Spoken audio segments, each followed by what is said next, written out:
여러분, 성경의 여러 인물들의 기도와 또 기도의 스토리가 나옵니다. 그런데 우리가 상대적으로 기도하면 약간 생소하게 느껴지는 그런 인물이 있습니다. 왜냐하면 이 인물을 떠올리면 우리가 금방 어떤 선입견처럼 따라다니는 수식어가 있기 때문입니다. 이런 수식어가 붙는데요, 바로 부자, 그리고 지혜로운 재판, 또 지혜의 왕이라는 이런 수식어가 붙는 사람입니다. 그럼 누구일까요? 솔로몬 왕입니다. 그런데 우리가 솔로몬에 대해서 잘 모를 수 있는 부분이 있어요. 바로 솔로몬이 지혜의 왕이 되고 그가 부자가 되고 또 명판결을 내리기 전에 오늘 먼저 나오는 이야기가 바로 솔로몬의 기도라는 겁니다. 그럼 우리가 오늘 함께 살펴볼 이 솔로몬 왕의 기도를 보게 되면 우리가 기도할 때 꼭 빠지지 않고 구해야 할 것이 무엇인지를 알려준다는 것입니다. 오늘 우리가 읽은 본문을 보면 다윗 왕이 죽었습니다. 그리고 주변의 대적들이 다 제거된 후에 일어난 사건을 기록하고 있어요. 오늘 솔로몬이 왕위에 오른 때 그 나라의 상황이 어땠는지 2장 46절 하반절을 보니까 이렇게 설명합니다. 이에 나라가 솔로몬의 손에 견고하여 지니라. 여러분, 나라가 견고해지고 이제 어느 정도 안정을 취해가는 그쯤에 오늘 솔로몬이 무엇을 하고 있는지 한번 보십시오. 4절을 보세요. 이에 왕이 제사하러 기브온으로 가니 거기는 산당이 큼이라. 솔로몬이 그 제단에 1천 번제를 드렸더니. 그러면 솔로몬이 기브온 산당으로 제사로 올라갔습니다. 그리고 거기서 뭘 합니까? 1천 번제를 드렸습니다. 여러분, 1천 번제를 드렸다고 하니까 우리가 쉽게 이 말 그대로 생각하면 1천 번의 제사를 드린 게 아닐까라고 생각할 수 있습니다. 그런데 그런 1천 번의 제사가 아니라 바로 1천 마리의 번제를 하나님께 드렸다라는 겁니다. 그러면 1천 번제를 드린 그 목적이 무엇이었을까? 사랑하는 성도 여러분, 우리가 기도에 대해 생각해 보면 기도는 바로 하나님께 기브 앤 테이크로 그렇게 하는 것이 기도가 아니라는 겁니다. 하나님께 지극정성으로, 흔히 말하는 것처럼 지성이면 감천이다라는 그런 우리말의 속담처럼 하나님께 내가 이런 정성을 다 바쳐서 나의 모든 것을 다 드리면 하나님이 내가 기대하시는 이런 축복을 주실 것이다 라는 바로 이런 모습으로 이런 목적을 가지고 하는 그 기도가 기독교가 말하는 기도가 아니라는 것입니다. 그럼 특별히 1천 번제라고 이야기하고 있습니다. 그럼 번제는 어떻게 드리는 제사입니까? 태워서 올려드리는, 바쳐드리는 제사가 바로 번제입니다. 그러니까 하나님께 솔로몬이 1천 번제를 드렸다는 것을 뭘 의미하는 겁니까? 자신을 태워드려서 바치는 제물처럼 자신을 하나님 앞에 헌신한다라는 그 의미가 오늘 1천 번제의 의미라는 것입니다. 그럼 바로 기독교가 다른 종교와 기도에 있어서 다른 점이 있다라면 바로 이것입니다. 기도가 나의 욕심을 채우기 위한 그런 수단이 아니라 자신을 끝내 예수님의 기도처럼 아버지여 나의 뜻대로 하지 마옵시고 아버지의 뜻대로 하옵소서라고 그렇게 말하는 것처럼 처음에는 우리가 어리광을 부리고 우리의 뜻을 주장하지만 끝내는 야곱이 야복강에서 하나님 앞에 엎드러져서 또 그의 환도뼈가 부러진 이후에 이스라엘로 변화된 것처럼 우리의 뜻을 하나님께 복종시키는 우리의 의지를 우리의 재성을 굴복시키는 그 행위가 기도라는 것입니다. 여러분, 솔로몬이 1천 번제로 언제 하나님 앞에 나아갔습니까? 그의 나라가 견고해져 가고 있고 어느 정도 안정을 찾아가는 그때 뿐만 아니라 그가 왕이 된 지 얼마 되지 않은 때였다는 겁니다. 1천 번제를 드리고 난 후에 하나님께서 꿈에 솔로몬에게 나타나셔서 이렇게 말씀하십니다. 5절 하반절입니다. 하나님이 이르시되 내가 내게 무엇을 줄고 너는 구하라. 여러분, 성경에서 이런 기도를 찾아보기가 흔치 않은 기도입니다. 보통 우리가 먼저 하나님 이런 거 주십시오, 이거 주십시오, 저거 주십시오라는 그런 기도를 많이 하고 또 그런 기도들을 많이 찾아볼 수 있지만 그런데 하나님이 먼저 우리에게 오셔서 소원이 무엇인지 말해보라 라는 물어보시는 경우는 성경에 거의 안 나오는 것 같습니다. 그런데 솔로몬에게는 그렇게 하셨다는 거예요. 여러분, 오늘 밤 하나님께서 기도하는 저 여러분 가운데에 오늘 너에게 무엇을 줄 거라고 한 가지만 구하라고 물어보신다면 여러분은 무엇을 구하시겠습니까? 너무나 갑작스러워서 우리가 그 대답을 선뜻 금방 대답하기가 쉽지가 않을 것입니다. 그런데 우리가 평상시에 많이 생각하고 고민하던 것, 그리고 내가 관심 있어 하던 것이 하나님이 너에게 무엇을 줄고 또 누군가에게 우리에게 원하는 것이 무엇이냐라고 물어봤을 때 그런 질문들 앞에서 우리의 무의식이 드러나게 된다는 것입니다. 그럼 그래서 어떤 사람의 기도와 그 기도 제목을 보면 그 사람이 지금 어떤 상황에 있는지 또 뭐에 관심이 가 있는지 그 사람의 신앙 상태가 어떤 수준에 있는지를 대략 알 수 있다는 겁니다. 무슨 기도를 오랫동안 하는지를 보면 평소 그의 마음이 어디에 가 있는지를 살펴볼 수 있다는 겁니다. 성도 여러분, 저와 여러분의 기도의 제목들을 한번 살펴보십시오. 그럼 내 기도를 주로 채우고 있는 내용, 그 기도의 제목들이 어떤 것입니까? 우리가 신앙이 성숙해졌다라고 말할 수 있는 그 증거 중에 하나가 바로 기도 제목의 변화입니다. 다른 말로 말하면 우리의 기도 제목이 방향을 전환하고 궤도를 수정하게 된다는 것입니다. 우리의 기도의 제목이 초신자 때와 또 믿음의 성숙이 일어나는 믿음의 연조가 더해가면 더해갈수록 우리의 기도의 제목이 달라지고 있는가, 기도의 방향 전환이 일어나고 있는가, 그렇지 않은가가 우리의 믿음의 성숙을 따져보는 하나의 시금석이라는 겁니다. 저는 이 기도 제목 전부가 나만을 위한 것, 나와 관계된 그런 것이 전부였는데 우리의 믿음이 성숙해져 가면 나를 뛰어넘어서 다른 사람을 위해서 또 필요를 가진 사람을 위해서 교회를 위하여서 나와 멀게 느껴지는 그 어떤 것을 위해서 기도하게 된다는 것입니다. 여러분, 대표적인 사람이 바로 느헤미야입니다. 그가 고국의 땅에서 멀리 1.5세로 그렇게 살았을 때 자신과 전혀 상관없어 보이는 고국의 형편이 들러오았을 때 그가 했던 행동, 자신의 죄처럼 회개하고 눈물로 나의 죄입니다 라고 고백하며 나아갔던 그런 느헤미야의 기도가 바로 성숙한 변화된 성도의 기도의 모습이라는 것입니다. 바로 또한 하나님이 기뻐하시는 기도를 하게 되는 것, 그것이 우리의 신앙의 성숙의 한 가지 증거라는 것입니다. 여러분, 그런 면에서 이 금요 기도의 자리가 우리의 기도를 뛰어넘어서 우리 교회와 또 여러 성도들과 수많은 기도를 위해서 함께 그런 은혜를 경험할 수 있는 자리입니다. 오늘 솔로몬이 하나님께 어떻게 반응하고 있는지, 어떻게 기도의 문을 열고 있는지 한번 보십시오. 그가 기도하기 전에 하나님께 먼저 하고 있는 행동이 있습니다. 두 가지인데요. 무엇입니까? 하나님이 어떤 분인지 또 어떤 일을 행하셨는지를, 그와 더불어서 내가 기도하는 내가 어떤 존재인지를 하나님 앞에 고백하는 모습을 찾아볼 수가 있어요. 여러분, 기도를 보면 다윗 이야기를 꺼내지만 결국 하고 있는 이야기가 뭘까? 하나님이 큰 은혜를 내게 베풀어 주셨습니다. 큰 은혜를 항상 내게 주셨습니다. 그래서 왕위를 이을 아들을 주셨고, 또 두 번째로 하나님이 나를 왕이 되게 하셨다라고 겸손하게 고백하고 있습니다. 여러분, 어떤 목사님이 은혜를 이렇게 정의하셨습니다. 은혜가 무엇인가?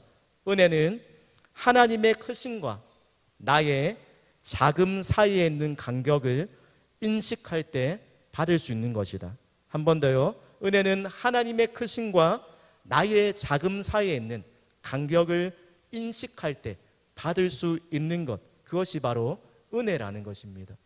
여러분, 솔로몬을 보면 이 말이 딱 맞는 것 같아요. 사랑하는 성도 여러분, 누가 하나님을 의지하고 기도하게 됩니까? 시편 39편 4절에 시편 기자는 이렇게 고백합니다. 우리 함께 시편 39편 4절 말씀을 읽겠습니다. 시작. 여호와여, 나로 종말과 연한의 어떠함을 알게 하사 나로 나의 연약함을 알게 하소서. 자신의 죄인됨, 또 나의 부족함과 연약함을 인정할 뿐만 아니라 그래야 해서 하나님 앞에 겸손함으로 엎드리는, 무릎 꿇는 사람이 기도할 수 있는 사람이라는 것입니다. 하나님, 나는 피조물입니다. 진흙입니다. 깨어지기 쉬운 질그릇입니다. 주님, 나를 불쌍히 여겨주십시오. 나를 하나님 뜻대로 빚어주십시오라고 고백하는 사람에게 기도의 문이 열리게 되는 것입니다. 여러분, 또한 나는 할 수 없습니다. 하지만 하나님은 전능하십니다. 나의 끝이 하나님의 시작이라는 이 분명한 사실을 믿는 사람이 기도하게 됩니다.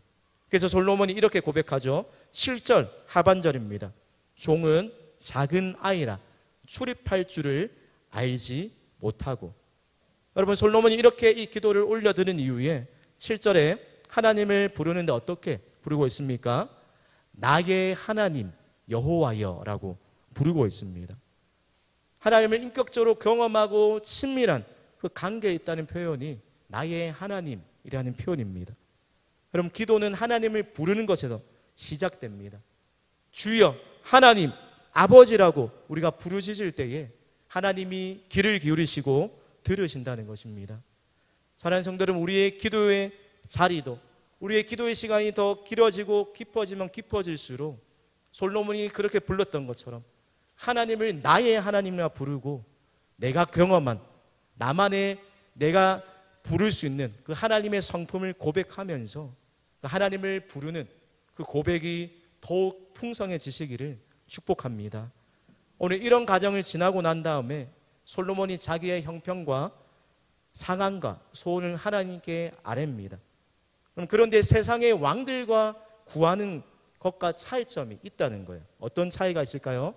세상의 왕들이 구하는 또 추구하는 부귀영화나 왕권을 강화시켜달라는 거나 장수 같은 것을 구하지 않았다는 겁니다. 대신에 뭘 구합니까? 하나님께서 원하시는 것, 그것을 구했다는 거예요.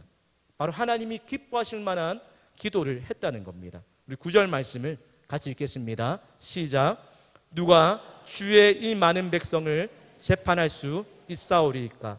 듣는 마음을 종에게 주사 주의 백성을 재판하여 분별하게 하옵소서. 여러분, 듣는 마음을 주십시오. 이 하나님 마음에 합한 기도를 하고 있다라는 거예요. 여러분, 여기서 듣는 마음이 어떤 마음인 것 같습니까? 듣는 마음, 문자 그대로 직역하면 잘 들을 수 있는 마음, 쉽게 말하면 경청하는 것, 또 순종하는 마음이란 뜻이 있습니다. 이와 더불어서 분별하는 마음이요, 이해하는, 깨닫는 마음이란 뜻이 담겨져 있습니다. 여기에 또 다른 의미로 듣는 마음이 바로 복종하다라는 그 의미도 담겨져 있다라는 겁니다. 그러면 솔로몬이 다른 것을 구하지 않고 왜 하나님께 듣는 마음을 달라고 구했을까? 두 가지 이유를 생각해 볼 수가 있을 겁니다. 먼저는 하나님 뜻을 깨달아서 순종하기 위해서였어요. 하나님 말씀을 잘 듣고 순종해야 하나님이 기뻐하시는 왕으로서 나라를 또 백성을 잘 다스려 갈 수 있기 때문입니다. 그리고 두 번째 이유는 백성의 상황을 잘 이해하고 살펴서 또 바른 판단을, 재판을 하기 위해서였습니다. 그 당시 왕들의 의무가 재판을 하는 것이었기 때문입니다. 그래서 솔로몬이 백성을 나의 백성이라고 말하지 않고 주께서 택하신 백성, 주의 백성이라고 고백하고 있는 것입니다. 오늘 재판을 통해서 하나님의 정의를 드러내고 하나님의 통치를 드러내기 위해서 필요했던 것이 바로 듣는 마음, 선악을 분별하는 지혜였다는 것입니다. 여러분, 본문을 묵상하고 또 설교를 준비하면서 대학생 때 저를 지도하셨던 그 담당 목사님이 가르쳐 주셨던 그 기도의 한 문구가 생각이 났습니다. 바로 이런 문구인데요. 주여 저를 좀 가르쳐 주십시오라는 짧은 한마디의 기도입니다. 주여 저를 좀 가르쳐 주십시오. 기도를 어떻게 할지 모를 때, 또 내가 상황이 막막할 때, 그때 또 이 기도를 하라라고 또 본인이 먼저 본을 보이시면서 또 기도하는 가운데 자주 내뱉으셨던 말입니다. 여러분, 솔로몬의 마음 또한 듣는 마음을 주옵소서라고 기도하면서 들었던, 고백했던 말이 바로 이런 마음이 아니었을까 생각됩니다. 주님, 저를 좀 가르쳐 주십시오.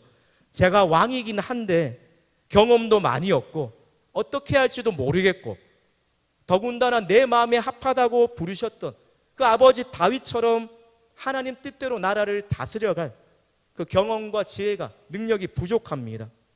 주님, 제가 목사인데, 제가 아빠인데, 제가 이러이러한 어떤 존재인데 주님, 저에게 능력이 없습니다. 부족합니다. 한계가 많습니다. 주님, 저에게 말씀해 주십시오. 제가 어떻게 할지를 가르쳐 주십시오. 그렇게 울부짖고 기도하면서 하나님의 말씀을 경청하겠다는 그 대답이, 그 외마디 외침이 듣는 마음을 주옵소서라는 이 솔로몬의 마음이었다는 겁니다. 여러분, 오늘 이렇게 구한 솔로몬에게 하나님께서 하시는 대답이 10절과 11절입니다. 우리 10절과 11절 말씀을 같이 읽습니다. 시작. 솔로몬이 이것을 구하매 그 말씀이 주의 마음에 든지라. 아멘. 여러분, 10절까지입니다. 여러분, 솔로몬이 이 기도를 드렸을 때 하나님께서 그 말씀이 주의 마음에 든지라 말씀하셨습니다. 솔로몬, 넌 다른 사람들보다 좀 다르구나. 다른 사람들은 다 자기의 유익을 위해서만 구하는데 너는 내 마음에 합한 기도를 구하고 있구나. 너는 좀 다르다. 너는 나와 마음이 통하는 것 같구나. 바로 솔로몬과 하나님의 마음이 이심전심이었다는 겁니다. 사랑하는 성도 여러분, 우리의 기도 또한 이런 기도가 되어야 하지 않겠습니까? 하나님의 마음이 어디에 있는지를 알려 하고 거기에 관심을 두고 기도하며 살아야 합니다. 오늘 느헤미야처럼 자신의 일 때문만이 아니라 하나님의 눈물과 마음이 있는 그곳을 향해 엎드리면서 눈물 흘리며 기도할 줄 아는 마음, 바로 그런 기도가 하나님이 기뻐하시는 성도의 기도인 줄 믿습니다. 여러분, 솔로몬의 기도에 응답하신 하나님은 어떤 하나님이십니까? 하나님, 우리의 기도를 들으시고 우리의 필요를 채워주시는 분입니다. 뿐만 아니라 하나님은 우리가 구하는 것보다 더욱 넘치도록 역사하시는 분인 줄 믿습니다. 먼저 그의 나라와 의를 구하는 하나님의 백성에게 구하지 않은 다른 것까지도 채워주시는 좋으신 아버지 되시는 분이십니다. 그러나 여러분, 기도로 하나님께 필요를 구하기만 하는 것이 목적이 되어서는 안 될 것입니다. 우리의 필요를 구하는 기도가 저급한 기도가 아니요 반드시 구해야 할 기도이지만 그런 기도에만 머물지 않고 하나님 앞에 멈추어 서서 하나님이 뭐라고 말씀하신지를 듣고 우리의 삶의 안테나를 하나님께로 향하는 자세, 듣는 마음과 듣는 기도가 필요한 것입니다. 사랑하는 성도 여러분, 솔로몬이 타락하기 시작한 때가 언제인 줄 아십니까? 열왕기상 11장 4절 9절 말씀에 솔로몬의 행위를 성경이 이렇게 이야기합니다. 솔로몬의 나이가 많을 때에 그의 여인들이 그의 마음을 돌려 다른 신들을 따르게 하였으므로 왕의 마음이 그의 아버지 다윗의 마음과 같지 아니하여 그의 하나님 여호와 앞에 온전하지 못하였으니. 9절입니다. 솔로몬이 마음을 돌려 이스라엘의 하나님 여호와를 떠나므로. 바꿔서 말하면 듣는 마음을 구했던 이 솔로몬이 듣는 마음을 잃어버렸을 때, 그때 솔로몬이 전혀 다른 사람이 되어 버렸다는 것입니다. 사랑하는 성도 여러분, 우리 또한 듣는 마음을 잃어버리면 하나님과 멀어질 뿐만이 아니라 결국에는 내가 원하는 대로 내 마음대로 살다가 죄짓고 결국 믿음에서 떠나게 된다는 것입니다. 바로 이스라엘의 왕들이 보여주는 모습이 그들이 갈수록 잃어버렸던 마음 또한 하나님께 묻고 듣는 마음이었습니다. 그럼 누가 듣는 마음을 가질 수 있습니까? 솔로몬처럼 주님, 나는 아이입니다. 나의 모습을 겸손하게 하나님 앞에 나의 연약한 한계를 아뢰면서 동시에 하나님이 어떤 분이신지 인식하는 사람, 사무엘처럼 주여 말씀하옵소서, 주의 종이 듣겠나이다, 그렇게 반응하는 사람에게 하나님께서 듣는 마음을 허락하여 주실 줄 믿습니다. 오늘 말씀의 결론을 맺으면서 두 가지 질문을 저와 여러분에게 던지며 우리의 믿음을 점검해 보기를 바랍니다.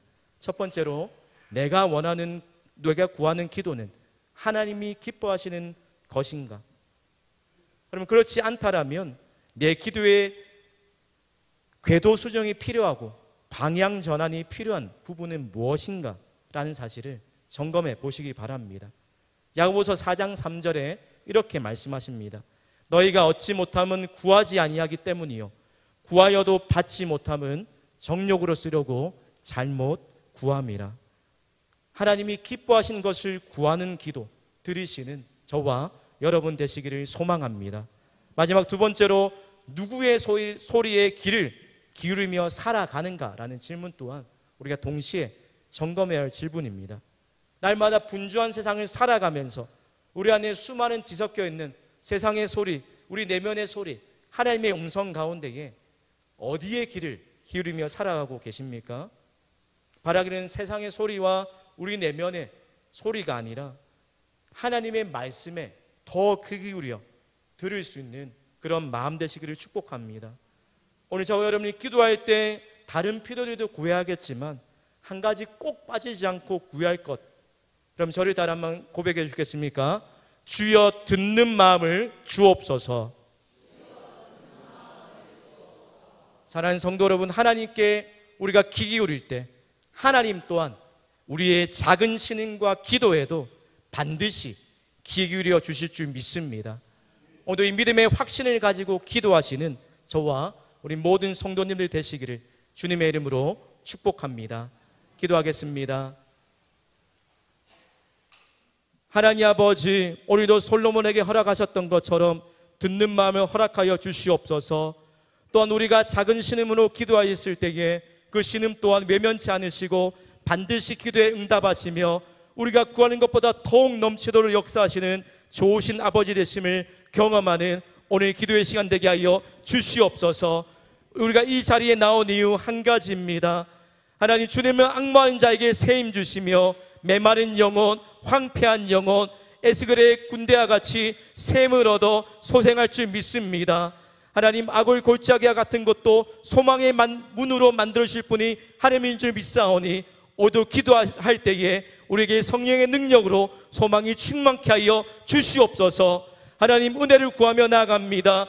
주의 여종이 주의 상에서 떨어지는 부스레 같은 은혜도 사모하며 나았던 것처럼 우리에게 주님 부스레 같은 작은 은혜라도 허락하여 주시옵소서. 오늘 기도할 때에 우리의 기도가 땅에 떨어지지 않고 또 교회와 수많은 것을 구하며 기도할 때에 하나님 뜻에 합한 기도 되게 하여 주시옵소서. 감사드리며 예수님의 이름으로 기도드립니다. 아멘.